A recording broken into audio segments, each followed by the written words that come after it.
Olá, boa noite para você. Esta é a Sabatina do Grupo Cidade de Comunicação. O programa é realizado pelo jornalismo da TV Cidade e a rede de emissoras afiliadas à Record em todo o Maranhão. Neste quarto ciclo, entrevistaremos os candidatos à Prefeitura de São Luís. A cada programa, um candidato que disputa o cargo de prefeito terá a oportunidade de apresentar aqui as suas propostas através das entrevistas.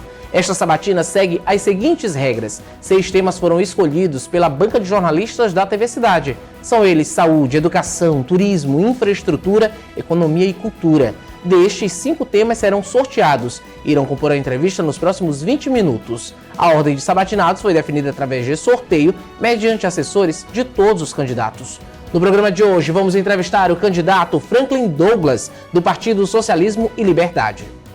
Franklin Douglas Ferreira tem 51 anos. Nasceu em São Luís em 1973. É professor do ensino superior. Agora é candidato a prefeito em São Luís pelo Partido Socialismo e Liberdade. Boa noite, candidato. Seja bem-vindo. É um prazer entrevistá-lo. Boa noite, Clécio. Satisfação poder conversar com você e com seus telespectadores. Candidato, temos aqui 6 temas. Nós vamos sortear 5 temas, tá? E deve nortear nossa entrevista nos próximos 20 minutos. Primeiro tema, a gente vai falar sobre infraestrutura. Candidato, infraestrutura é um assunto importante na cidade de São Luís, em tantas outras cidades, tanto da região metropolitana como no interior do estado. É um assunto que a gente fala de pavimentação, fala de rua, fala de problema em rua, mas a gente não pode esquecer também de falar sobre o transporte público da capital, infraestrutura do transporte público. Atualmente nós vivemos basicamente um colapso no transporte público, onde foram substituídos tanto os cobradores, hoje só se opera com os motoristas, um corte de custos, mas também a gente fala sobre a qualidade do transporte. Muita gente utiliza o transporte, são mais de 700 mil usuários, e eles reclamam sobre a superlotação, a demora e a execução do processo. O que o senhor tem para falar sobre esse assunto? Reformar o sistema de transportes é urgente. Eu sou candidato, sobretudo, para dar um palanque eletrônico à campanha do Passe Livre Estudantil. Você tem 3 votos nessa eleição. Você vai votar para prefeito, você vai votar para vereador e você vai votar num plebiscito. São Luís é a única capital que vai discutir, Clécio, em plebiscito, uma política pública. Se os estudantes devem ou não ter gratuidade, não pagar passagem no transporte de São Luís. Sou o autor dessa proposta, junto com o vereador Samarques, que foi quem apresentou na Câmara, a partir de um abaixo-assinado que nós mobilizamos com o professor Leonel, do coletivo Eduque e Luta. Tivemos a maioria, a total aprovação na Câmara e a unanimidade na Justiça Eleitoral. Belo Horizonte vai ter plebiscito, mas é para escolher bandeira. O município do Maranhão vai ter município, mas para mudar de nome. Para falar de transporte, de mobilidade, só São Luís. Vamos marcar a história. 45 anos depois da luta pela minha passagem, que foi na ditadura militar, debaixo de porrada da Polícia do Castelo, a juventude hoje, a população de São Luís, 790 mil eleitores, poderá, na democracia, na urna eletrônica, conquistar a passagem por inteiro. Isso implica, do ponto de vista do passe livre estudantil, diminuir a evasão escolar, impacta na educação. Isso impacta no esporte. Muitas das crianças e dos jovens que não vão para a escola à tarde fazer o esporte é porque não tem o dinheiro da passagem para ir depois, Clécio. Vai impactar no esporte. Na hora que faz o esporte, impacta na saúde, porque você passa a ser uma pessoa mais saudável fazendo esportes. Então, é uma política que a gente chama nas políticas públicas. Eu sou mestre e doutor em políticas públicas pela UFM, pesquisador lá do programa. Isso é o que a gente chama de efetividade, ou seja, vai para além. Não caia no discurso de que não tem dinheiro para isso. Tem tanto dinheiro que está sobrando aí R$1.300.000 de propina na mala dos crios vermelhos da família do prefeito. Não caia nesse discurso. Tem 63 milhões na Secretaria de Transportes, tem mais 20 milhões na Secretaria de Educação para transporte escolar. O que não tem é transparência. O que não se sabe é qual é o custo. Para isso, uma infraestrutura da mobilidade, ela precisa, primeiro, reformar as linhas, mudar de passageiro carregado para quilômetro percorrido, alugar as empresas de ônibus para que elas circulem em determinadas 7, 11 linhas circulares. Você que já andou de Circular 1, Circular 2, como a minha geração andou de ônibus em São Luís, 5 circulares, 7 circulares por toda a cidade, dá conta, interligando com as linhas interbairros, de fazer um transporte eficiente. mas tem que modificar essas latas velhas, de fato fazer a licitação funcionar. Tem que reformar as 3.373 paradas, que nem te protegem do sol, nem te protegem da chuva. Transformar essas paradas em referências. Temos que fazer ciclovias, dá para fazer 2 ciclovias ao longo de 4 anos, ciclovias de verdade. Fazer as faixas exclusivas para motos, com isso organizando o sistema.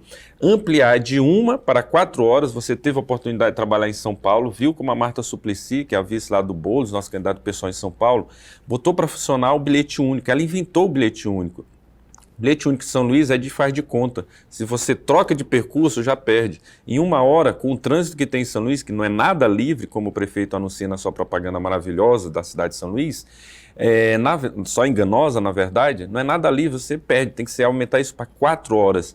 Castelo, quando era prefeito, fazia as domingueiras. Dá para recuperar as domingueiras novamente. Com isso, apontar um sistema de transporte eficiente. Ainda na infraestrutura em relação à mobilidade, corredor de transporte saindo do Maiobão, passando pelo retorno da Forquilha, passando pelo Anil, pelo João Paulo, chegando ao centro da cidade, no Anel Viário, na Madre Deus. Isso é um corredor efetivo com infraestrutura melhorando a mobilidade. Não o que o governo que apoia a Braide fez, que foi jogar dinheiro entre o Alphaville e o Calhau, 2 bairros novos da cidade, desfez a obra que hoje não funcionou para nada, foi só dinheiro jogado fora. VLT da área Itaquibacanga. Dá para fazer um VLT em 4 anos, pensar o projeto, montar um projeto de parceria público-privado com as empresas do Distrito Industrial, captar recursos junto ao BNDES, governo Lula, que nós ajudamos a eleger, o pessoal com certeza vai ajudar a nossa cidade. 1 quilômetro de VLT custa 100 milhões de reais. Entre a Madre Deus e o Distrito Industrial, lá na Alumar, são 7 quilômetros, 700 milhões de reais dá para fazer o VLT. É um transporte barato, eficiente, econômico, de baixo custo, que o Castelo queimou quando fez aquela propaganda enganosa de sair do terminal da integração até o Cabão. Aí ele acabou com a ideia, literalmente, do VLT, mas é uma proposta viável e eficiente. Então, a mobilidade, a gente consegue melhorar e implantar o passe livre, não como em Fortaleza, 70 passagens por mês, não como no Rio de Janeiro, só para estudante de escola pública, não como São Paulo, só para estudante de escola pública ou quem tem fiéis, ou Distrito Federal, que não conta o final de semana. Dá para fazer passe livre estudantil para todos os estudantes, concebendo a formação do estudante, não só de ir à aula, como eu disse, vai à aula, vai ao esporte à tarde, no final de semana, conhece a cidade, circula pela cidade. Eu lembro quando eu morava na periferia, eu fui conhecer o centro da cidade, já quase que um adolescente chegando à universidade, porque a gente não tinha essa mobilidade, a gente não tinha o direito de conhecer a própria cidade. Hoje a gente pode fazer isso para o estudante, votando no plebiscito. Perfeito, candidato. A gente fala sobre transporte público, não pode deixar de lembrar também sobre a situação do trânsito na capital. Atualmente, vários corredores são focados com um trânsito robusto e inflado. A exemplo, por exemplo, do Anil, quando vai entrada do Anil com a MA da estrada de Ribamar. O que o senhor tem para fazer nessas áreas? A gente percebe obras como trânsito livre em algumas áreas, mas no Anil, por exemplo, essa situação ainda é bem difícil. Há uma semana nós tivemos na UFMA, e eu acompanhei a Feira das Profissões. Na Feira das Profissões, um dos cursos que estava se apresentando era o de Engenharia de Trânsito. Tanto na UFMA quanto na UEMA, nós temos colegas, professores, doutores, estudiosos da política de trânsito, de organizar os trânsitos da cidade de forma eficiente. O que falta é a prefeitura conveniar com as instituições de pesquisa que já têm expertise nisso para a gente reorganizar o trânsito. Não adianta fazer obras que resolvam o trânsito da classe média. A classe média adora porque é menos 5, 10 minutos presa dentro de um trânsito, mas como professor que sou de Direito do Trânsito, que fui na UEMA, os meus alunos do CFO têm uma disciplina chamada Direito do Trânsito, que é a primeira coisa que a gente diz, os princípios do direito do trânsito. Um dos princípios, o transporte coletivo tem que prevalecer sobre o transporte individual. Então, se eu tiver dinheiro para fazer só uma coisa, eu tenho que investir, segundo a Constituição, segundo os princípios do direito do trânsito, no transporte coletivo, que são 490 mil carros, quase 500 mil de carros. Se todo mundo tiver numa cidade de 1.300.000 habitantes, carro, e se resolver sair de casa, ninguém sai, porque fica tudo parado. Por quê? O princípio é transporte de massa, VLT, conveniar com os carrinhos, auxiliar, fazer cooperativas no município para os aplicativos, seja de moto, seja de carros. Você incentivar o transporte de massa para que então as pessoas possam deslocar dentro da cidade. Então essa política tem que ser efetiva. Essa política tem que, de fato, o corredor que eu acabei de te falar, que de fato você faz um BRT exclusivo para ônibus, transformando o que a gente chama de multimodal, ou seja, o sistema de transporte não depender só de um, mas de várias modalidades, de maneira que o fluxo sempre esteja equilibrado. Perfeito, candidato. Nós vamos agora para o próximo tema.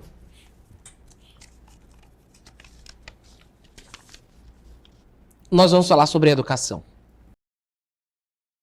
Franklin, sua carreira é dentro da educação e esse é um assunto bastante sério, porque no início desse ano e no ano passado, muitas crianças precisaram se mudar de escola, trocar de escola para outro bairro, outros lugares mais distantes, porque a escola não abriu por conta da reforma que não foi concluída. Isso aconteceu aqui em São Luís e em várias regiões da cidade. O que o senhor pensa em relação a isso? Essas crianças que precisam agora se deslocar, a gente falou sobre transporte público, e agora essas crianças precisam se deslocar para locais mais distantes, sem tanta infraestrutura, porque a escola que fica próxima da sua casa não está funcionando. Desorganização da prefeitura. O prefeito teve 3 secretários de educação em 4 anos. A própria vice, ele anulou a vice, a Ismênia, que era secretária de educação. Mudou um técnico bom, que era secretário de educação, colocou outro que não dialoga com os professores, que não dialoga com os pais e responsáveis, ou seja, você não tem escuta, participação efetiva da comunidade para saber quais são as demandas, como organizar, etc. São 261 escolas. O prefeito se vangloria de ter reformado 80. Isso é uma vergonha, chegar ao final de 4 anos e dizer que reformou 80. Eu sou o único candidato, Clécio, que apresentei o que fazer com o voto do eleitor nos primeiros 100 dias. Ou seja, em 100 dias você as primeiras medidas. E uma das 5 primeiras medidas. Primeira, regulamentar o passe livre estudantil para todos os estudantes. Segunda, chamar concurso público para a saúde e para a educação. Para a educação, a candidatura minha tem sido tão importante no debate que o prefeito resolveu anunciar um concurso público faz de conta para a educação. Por que é um concurso faz de conta? Que ele faz o edital para poucas vagas. O Síndico de Educação já denunciou, 610 vagas não dá para a demanda que precisa não só de professores, como de técnicos, como de administrativos para dentro da escola. Mas aí eu monto o edital, faço o cadastro de reserva enorme e fico segurando durante 4 anos, 2 anos de validade, mais 2 anos, se a administração assim o quiser. E não chamo ninguém, não faço concurso novo. E fico dessa forma de mal arranjada de concurso. Não, tem que fazer concurso para valer. Primeiro dia, vamos reformar o edital do concurso, dialogar com as organizações da educação para a gente, de fato, ver quais são as demandas. 261 escolas em 100 dias, a gente tem que fazer frente de trabalhos nos bairros, contratando a mão de obra que está desempregada no bairro, pedreiro, carpinteiro, eletricista, outros profissionais.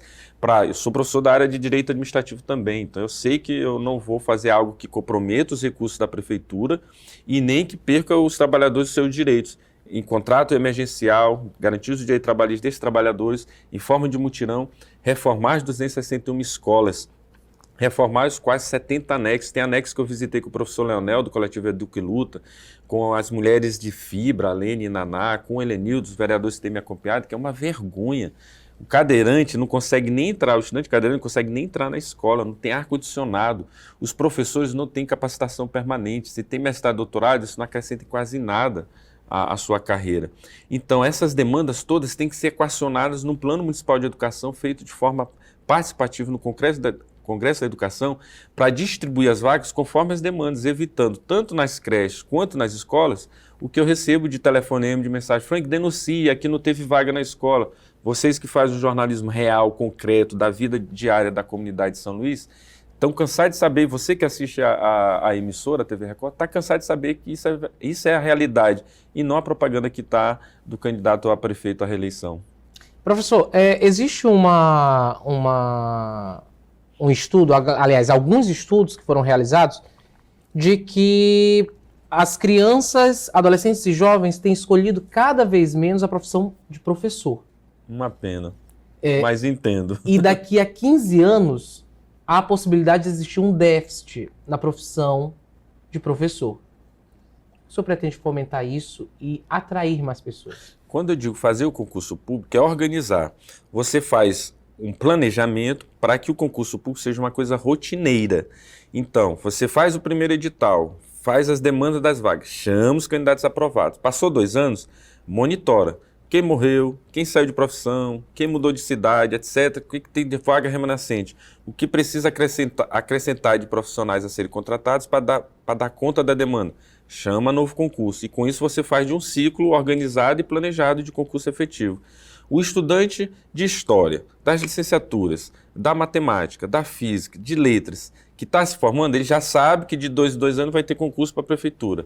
Faz um bom plano de cargos, carreiras e salários, em que ele chegue com a graduação, mas se ele fizer a especialização, o mestrado, o doutorado, se vai acumulando no seu salário. Isso fica também para a aposentadoria, não é só chegar aqui. O problema, professor, nós, professores, infelizmente, comemos o pão que o diabo amassou. Antes a gente se aposentava mais cedo, antes a gente tinha aposentadoria integral, isso cada vez está piorando. Então isso não atrai os jovens, né? Precisa ter muita vocação para ser professor. Mas se a gente faz uma política de valorização, de bons salários, de atrair profissionais, a gente consegue reverter isso. É o que eu pretendo fazer na prefeitura. Perfeito, candidato. Nós vamos para o próximo tema. Nós vamos falar sobre saúde. Outro problema sério é em relação aos hospitais de grande porte, como Socorrão 1 e Socorrão 2. Recentemente tivemos denúncias de que a comida oferecida dentro do hospital tem sido bastante complicada para quem está lá, tanto o internado ou até mesmo os acompanhantes. E o suporte também nesses hospitais. A superlotação tem sido outro grande problema. Tanto a gente do interior que vem para a capital, como os próprios ludovicenses, ou até mesmo da Grande Ilha. O que o senhor tem para falar sobre isso? Eu desafio o prefeito a gravar um programa dentro do Socorrão 1, desafio o prefeito a gravar um programa dentro do Socorrão 2, com as pessoas que estão lá na fila, precisando do atendimento imediato e os hospitais não dão conta. E não caia nessa promessa enganosa de novo Socorrão, de novo hospital. Toda vez que o candidato inventa, o marketing do candidato inventa. O que a população quer? Saúde. Quando é que ela vê que saúde lhe atende? É estando no hospital. Não é isso. O hospital é caro fazer, o hospital é caro manter. O que é eficiente é a política de fato de atenção básica, é você chegar no seu bairro, Jackson Lago, secretário de saúde, em 1986, construiu um negócio chamado unidade mista, que até hoje a população reconhece. Unidade mista do Anjo da Guarda, unidade mista, você muda o nome, mas eles chamam de unidade mista do Bequimão. Ou seja, criar de fato referências dentro dos bairros. São 812 agentes comunitários de saúde. Se a gente fizer um seletivo, que é a reivindicação da própria categoria, para mais 1.200 vagas, a gente consegue fazer 100% de atendimento direto no bairro, para 1.100.000 pessoas, que é a quantidade de habitantes de São Luís. Um salário mínimo e meio que custa um agente comunitário de saúde não impacta o orçamento da prefeitura a ponto de comprometer a lei de responsabilidade fiscal.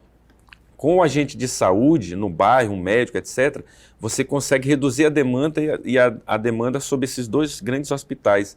E aí sim, esses 2 hospitais têm que ser reformados, dialogar com o que a gente chama de sistema bipartite, que é quem distribui os recursos no âmbito do Estado para os municípios, para ter mais recursos e mais efetividade. E não prometer falsos promete fazer hospitais que não vão funcionar. O Hospital da Criança inaugura, não tem estrutura. Tem estrutura, não tem atendimento. Tem atendimento, não tem marcação de exame. Tem marcação de exame, não tem retorno. Aí fica uma coisa desorganizada. Reorganizar a saúde é isso. Para isso, pôr de partida, insisto, concurso público. Braide não pode prometer concurso público. Ele levou 4 anos e não fez. Duarte não pode criticar o Braide, porque o governo dele, há 8 anos, não fez concurso público. O último concurso público na saúde e prefeitura foi em 2006, na gestão de Tadeu Palácio. O último concurso público no estado foi em 1990, na gestão de Edson Lobão. E por que não tem concurso público? Porque eles querem montar os esquemas das organizações. Como é que é o esquema das organizações? O deputado, o amigo do prefeito, o político indica o profissional e amarra ele pelo voto e amarra ele pelo favor, ao invés dele passar pelo concurso, ao invés do enfermeiro, dos profissionais gerais da saúde, trabalhar o seu turno, folga 2 para recuperar o seu sono, a sua noite perdida, ele faz plantão à tarde de plantão para ter o mínimo para pagar suas contas. E isso vai deteriorando a sua qualidade de saúde e vai mantendo o sistema mal equilibrado, porque não tem plano de cargos, carreiras e salários, não tem respeito ao trabalho do profissional. Concurso público acaba com os esquemas da saúde. O que eles dois não querem é isso, acabar com os esquemas de saúde para ficar amarrando o profissional e, consequentemente, desviando os recursos. Volto a dizer, 1.300.000 no Clio é uma aberração, uma corrupção. Você não pode aceitar a história de que o prefeito rouba, mas faz, que o prefeito rouba e nem faz pela saúde de São Luís. Candidato, chegamos aos minutos finais da sua sabatina. O senhor pode agora aproveitar esse minuto, são 1 minuto e meio para suas considerações finais. Eu insisto com você, meu amigo e minha amiga. Você vai ver nessa sabatina diversas propostas que parecem ser muito iguais, parece que todos têm as mesmas propostas, o mesmo diagnóstico para a cidade de São Luís. Qual é o critério que você tem que adotar? O critério é a prática, é o critério da verdade. Ora, se não fez em 4 anos, concurso público para a saúde, que acabamos de conversar, como vai fazer daqui a 4 anos? Não tem coerência, não tem legitimidade à proposta, não tem razão, verdade no que está falando. Pegue o seu voto e analise de forma crítica.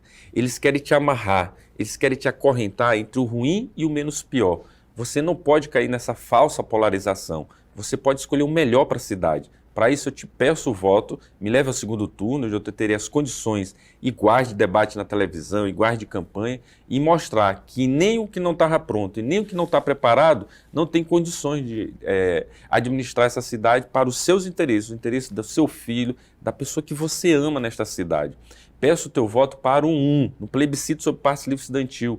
É possível, sim, a gente garantir a passagem gratuita aos estudantes de São Luís, como já há em outras capitais. Só depende do seu voto. Peço o seu voto para os vereadores e vereadoras do PSOL, da bancada do Passe Livre na Câmara de Vereadores. Peço o seu voto, insisto, no Franklin 50. Está na sua mão escolher o melhor para São Luís. Candidato, foi um prazer recebê-lo aqui no programa Eleições 2024, Obrigado. o Voto na Record. Encerra hoje a rodada de entrevistas com os candidatos à Prefeitura da cidade de São Luís. O programa Eleições 2024, o Voto na Record, termina aqui. Nós temos um novo encontro amanhã. Agora você fica com o Jornal da Cidade.